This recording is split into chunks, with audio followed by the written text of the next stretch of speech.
Question number 11 say that fill in the blanks.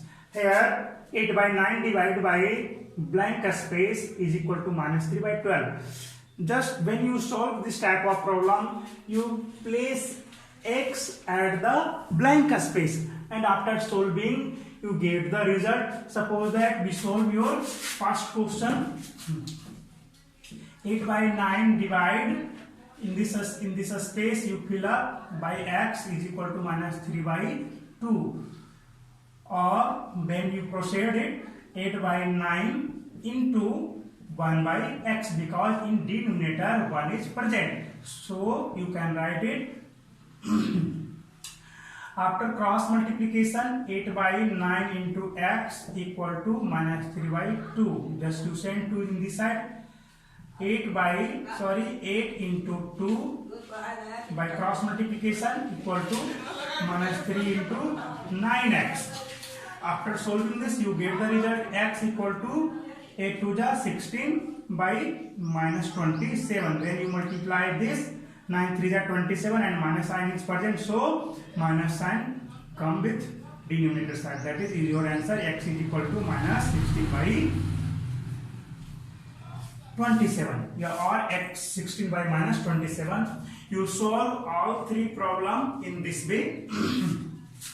Your question number 12, that is the last question of exercise, say that are a rational number always closed under division? Are rational number always closed under the division? Question ये कर रहा है कि क्या division के case में rational number हमेशा एक वैलिड वैल्यूज देता है? क्लोज्ड का मतलब ये हुआ कि आपका एक ऐसा वैल्यू मिला जिसका कि कुछ न कुछ मतलब हो. दैट मीन्स जस्ट लाइक आप एडिशन करते हो, जैसे यहाँ पे आपने एडिशन किया 2 by 3 प्लस 3 by 4, तो कुछ ना कुछ तो रिजल्ट मिलेगा. आप सब्ट्रैक्शन करोगे तब भी कुछ रिजल्ट मिलेगा, मल्टीप्लीकेशन करोगे तब भी कुछ रिजल्ट मिलेगा. लेकिन क्या डिवीजन के केस में हमेशा कुछ ना कुछ रिजल्ट मिल जाएगा? आप डिवीजन करोगे तो यहां पर तो मिल जाएगा, यहां पर तो आपको इस केस में मिल जाएगा. दैट मीन्स डिवीजन के केस में आपको वैलिड है, क्लोज्ड है. लेकिन क्या ये ऑलवेज क्लोज्ड है? This is not always closed. When you work with 0, 2 by 3 plus 0, your answer is 2 by 3.